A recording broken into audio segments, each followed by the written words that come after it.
245 yes of course. تو آپ چاہتے ہیں کہ 245 کراچی میں سندھ میں بھی لگ جائے, 245 آگے بھی لگ جائے. اگر آپ کے آئین کے اندر موجود, ویسے آپ جتنی 245 کی ایڈوکیسی کرتے ہیں نا, مجھے لگتا ہے کہ اسلام آباد کے بعد آپ سندھ میں بھی 245 لگا کے رہیں. اگر آپ کا کیمرے میں یہ دکھائیں کہ جب آپ اپنے الیکشنز کے لیے لگا سکتے تو نقص امن کے لیے تو لگا جاتا ہے. یہ بنائی یہاں پر اندرون ملک خطرات کی وجہ سے. نقص امن صرف سندھ میں ہے نہیں, پورے پاکستان میں لگائے نا, نیشنل ایمرجنسی. 245 پورے پاکستان میں آپ لگائے. جب بھی 245 لگائیں گے آپ کسی شہر اور صوبے میں نہیں لگائیں گے, جس طرح انہوں نے وفاق کے اندر لگایا نا. وفاق ان کے کنٹرول میں, وفاق کے اوپر کسی صوبے کا دعویٰ نہیں ہے, اس لیے یہاں پر بحث نہیں بنی. اگر آپ اس کو کراچی سے لے کے گلگت بلتستان اور پاڑا چنار تک لے جائیں گے, جہاں ایکچول پاکستانیوں کی شہادت ہوئی, پاکستانیوں کا قتل عام کیا گیا, معصوم بچے مارے گئے, اور لوگوں نے اس کو ایسے فراموش کر دیا جیسے کوئی جانور کے بچے تھے. تو اب ہم یہ دلوں میں تکلیف ہے ہمارے, اور ہم یہ دیکھتے ہوئے ہمیں 12 سال ہو گئے. اٹس فیئر انف.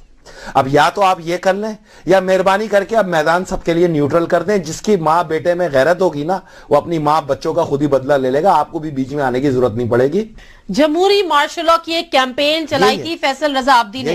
آج اس مقام پہ ہم آلموسٹ آ گئے ہیں کہ جس کو ہم کہتے ہیں کہ جی یہ تو جمہوری مارشل لاء ہے. اب فیصل رضا عابدی ایک نئی کیمپین کی طرف جا رہے ہیں. وہ یہ کہہ رہے ہیں کہ اب ملک میں پورا مکمل طور پہ مارشل لاء ہو جائے اور ٹیک اوور. نہیں ہے تو ایکچوئل جمہوری مارشل لاء ہی نا. میں نے جمہوری مارشل لاء کہا, اس کی وجہ ہے کہ جمہور کے اندر ملٹری کوڈ لگی ہوئی ہے. پہلے کیا ہوتا تھا, میں آپ کو تھوڑا تفصیل سے بتا دوں, کہ جس طرح ضیاء الحق آیا یا پرویز مشرف آیا, دونوں نے آئے اور آئین کو انہوں نے کر لیا معطل, اور ملٹری ایکٹ کو لاگو کیا, تو ہم اس کو کہتے تھے martial law. Actual take over is a different thing, اور مارشل لاء ایک الگ چیز ہے. مارشل لاء کہتے ہیں ملٹری کے قانون کو.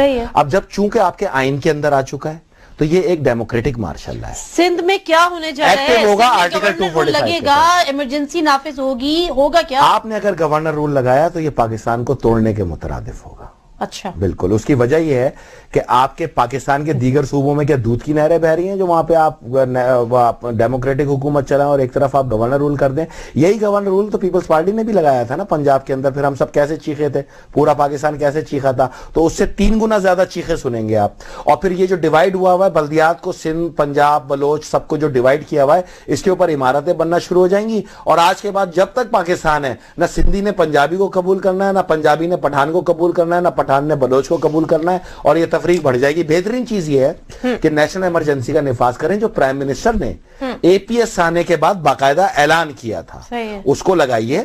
آپ برابر کر دیں انصاف, اور یہ کہ کون دہشت گرد ہے اور کون دہشت گرد نہیں, اس کا انتخاب آپ وردی کے حوالے کریں, نہ میرے حوالے کریں, نہ آپ رکھیں. اچھا, مجھے 2-3 چیزیں بڑی امپورٹنٹ ہیں. ایک تو آپ نے یہ بات کر دی سول ملٹری ریلیشن شپ کی, ہم بات کرتے ہیں, پھر وہ آئی ایس پی آر کی ایک پریس ریلیز آ جاتی ہے. ابھی خواجہ سے صاحب نے ایک بی بی سی کو انٹرویو دیا, انہوں نے کہا جی ایسا کچھ بھی نہیں ہے.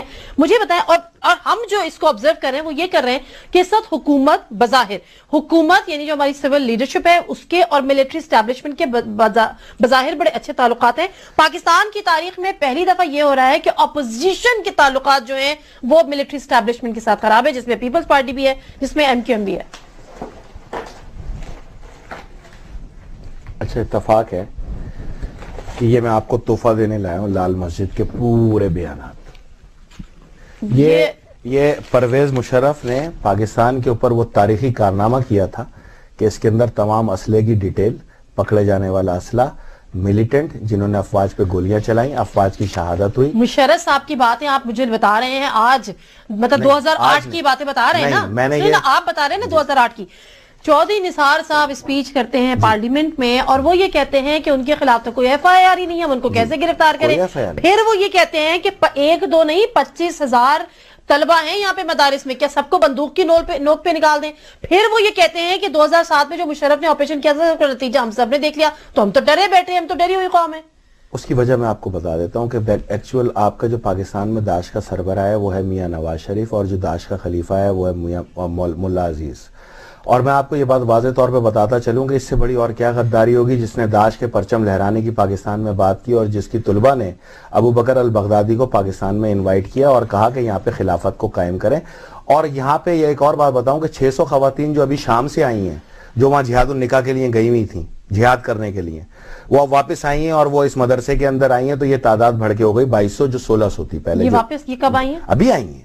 جب شام سے پوری دنیا جو بھاگ رہی ہے تو اب اپنے اپنے ملکوں میں جا رہی ہے نا, تو وہ تمام جہادی بھی آئے ہیں, خواتین بھی آئی ہیں, اور وہ اس وقت مرکز لے کے بیٹھے ہوئے وہاں پر, اور وہ کہتے ہیں کہ جی ہم آئین کو مانتے ہی نہیں.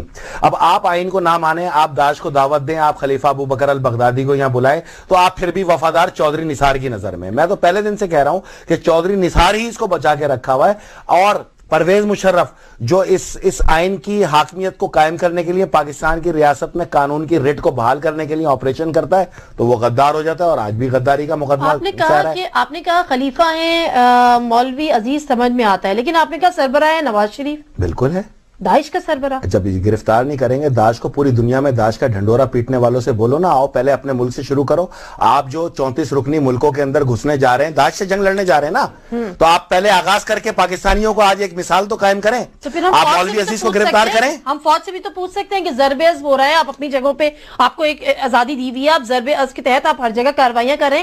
اسلام آباد جو پاکستان کا دل ہے, اس میں ایک مین اسلام آباد میں اتنی بڑی مسجد اسلحہ کے ساتھ, وہاں پہ آپ بقول آپ کے داعش کے لوگ بیٹھے ہوئے, کوئی کارروائی نہیں ہے, سب خاموش ہے. دیکھیں نا, فوج کو آپ نے آزادی کیا دی ہے, پہلے تو یہ دیکھ لیتے ہیں. فوج کو آزادی دیا آپ نے شمالی وزیرستان میں, ٹھیک ہے, جہاں پہ آپ کی پولیس گھس نہیں سکتی تھی, میڈیا جا نہیں سکتا تھا, سیاستدان جلسہ نہیں کر سکتا تھا کیونکہ حدود تھی, وہ ایک مقبوضہ علاقہ بنا ہوا تھا. اس مقبوضہ علاقے میں اگر فوج نے پرچم لہرا کے اس جنگ کے اندر فتح یاب ہوتی چلی جا رہی ہے, جب آئی ڈی پیز بھی اب واپس جا رہے ہیں, جہاں سیاستدانوں نے جھانکنے کی اور دیکھنے کی ضرورت محسوس نہیں کی, تو آپ فوج کو تو مورد الزام نہیں ٹھہرا سکتے نا. آپ 245 لگا کے فوج کے حوالے کر دیں پاکستان. اصل میں مولوی عزیز کو شیلٹر کون دے رہا ہے؟ اب یہ نواز شریف دے رہا ہے, اور نواز شریف کے پیچھے بیٹھا ہوا ایک عرب سفارتکار دے رہا ہے. عرب سفارتکار کے پیچھے بیٹھا ہوا ایک عرب بادشاہ دے رہا ہے, جس نے واضح طور پہ کہا ہوا ہے کہ اگر تم نے میاں ایسے ملا عزیز کے اوپر کارروائی کی تو پھر ہم دیکھ لیں گے تمہیں. یہ تو پورے پاکستان کو پتا ہے, بچے کو پتا ہے, ایک اینکر کو پتا ہے, خود نواز لیگ والے بتاتے ہیں کہ سعودی عرب ہمیں کارروائی نہیں کرنے دے رہا. چودھری نثار نے کہا 2009 کی انہوں نے بات کوٹ کی, 2009 میں پیپلز پارٹی کی حکومت تھی, نواز شریف کی حکومت نہیں تھی. بالکل نہیں. چودھری نثار نے کہا کہ اگر یہ سب کچھ کرنا تھا,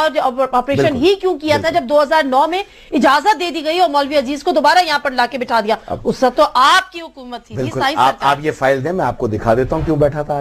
آپ کی ہائی کورٹ بٹھا رہی تھی, آپ کی سپریم کورٹ بٹھا رہی تھی, وہی اس کو ضمانت پہ چھوڑ رہی تھی. یہ گرفتار تھا, اس کو ضمانت پہ چھوڑا کس نے؟ جس نے فوج کے جوانوں کو شہید کیا, کرنل ہارون اسلام کو مارا, اور جس نے 10 فوجی جوانوں کو یہاں پہ شہادت دلوائی, اس کو آپ کی عدالتوں نے چھوڑ دیا. تو پیپلز پارٹی کیا کر سکتی تھی؟ پیپلز پارٹی جب کرتی تھی تو سوئس کیس میں کھڑی ہو جاتی تھی. تو اب میں اس ٹاپک پہ آنا نہیں چاہ رہا, وہ پھر آپ کو پتا ہے کہ میں اب اس پہ میں صرف مختصراً سندھ کی ایک بات کروں گی. سندھ میں ایک بڑا گرینڈ اپوزیشن الائنس بننے جا رہا ہے, اور معجزات ہوتے ہیں نا, معجزات. اس اپوزیشن الائنس کا جو آج اجلاس ہے اس میں پتہ کون ہے؟ اس میں ہے ایم کیو ایم ہے, اس میں پی ٹی آئی ہے, اس میں پی ایم ایل این ہے, اس میں پی ایم ایل ایف ہے, اور اس میں ذوالفقار مرزا ہیں. آپ کو میں بتاؤں کہ کراچی کے اندر ہم بہت طاقتور ہیں, بہت زیادہ طاقتور ہیں. کراچی میں 2 بار پیپلز پارٹی کراچی کی صدارت بھی کر چکا ہوں. ہم نے خاموشی صرف اس لیے اختیار کی تھی, یہ طالبان مخالف جماعتیں جو ہیں یہ ایک بار پھر سدھر جائیں اور سیاست یہی لوگ کریں. اب وہ اینٹی طالبان کے اوپر انہوں نے ووٹ تو حاصل کیے, اب بیٹھ جائیں گے جا کے داعش کے سربراہ نواز شریف کے ساتھ. پی ٹی آئی جو خود طالبان کی سب سے بڑی اتحادی چیمپئن, جو طالبان بڑا پی ٹی آئی کو سپورٹ کرتے تھے, دھرنوں کو آپ سپورٹ کرتے تھے. اسٹانس کو, انگوٹھا ہمارا اسٹانس تھا, ان کا نہیں تھا. ہم لائے تھے 23 مارچ کو. سپورٹ نہیں کرتے پی ٹی آئی کو؟ نہیں, ان کے طالبان کے اسٹانس کو تو ہم نے کبھی سپورٹ نہیں کیا, اس لیے ہم نے ان کے ساتھ کبھی کھڑے ہی نہیں ہوئے.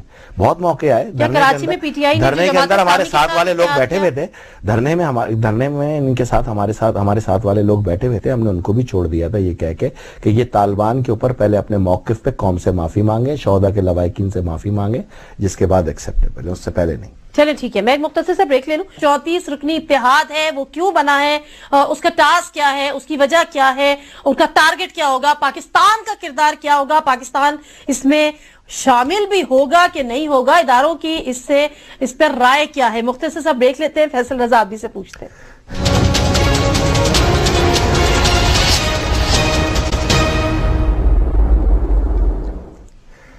جی ویلکم بیک ٹو دا شو. یہاں پر میں بات کرنے جا رہی ہوں کہ 34 رکنی اسلامی ممالک کا اتحاد جو سعودی عرب کی سربراہی میں اناؤنس کر دیا گیا, پاکستان کو پہلے خبر نہیں تھی, بعد میں پاکستان کو خبر ہوئی تو اس نے کہا اچھا جی بتاتے ہیں. اس نے کہا ہاں جی ہم اس کا حصہ ہیں.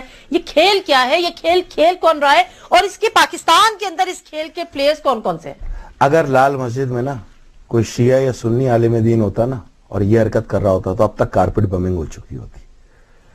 اب سعودی عرب کے لیے کون یہ کھیل کھیل رہا ہے؟ تو نواز شریف بخشوئی ان عرب ریاستوں کا 9 سال وہی لے کے گئے تھے نا معافی دلا کے اربوں روپے کی مشرف صاحب نے چھوڑا تھا سعودیز کے کہنے پہ. کس کے کہنے پہ؟ سعودیز کے کہنے پہ. آپ کی عدالت نے چھوڑا تھا, آپ کی عدالت نے ریلیز کیا تھا, مشرف نے معافی نامہ دیا تھا. معافی نامہ نہیں کراتے. تو ہم بھی تو یہی کہتے ہیں نا کہ غیر ضروری آپ اس پہ غداری کے کیس پہ نہ اس کو لٹکائیں.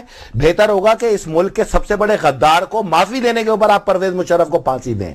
ہم یہ کہتے ہیں, ہم یہ نہیں کہتے. ہم کہتے ہیں کہ غداری کے کیس سے آپ ایک آرمی چیف کو باہر نکالیں. آرمی چیف کبھی غدار نہیں ہو سکتا.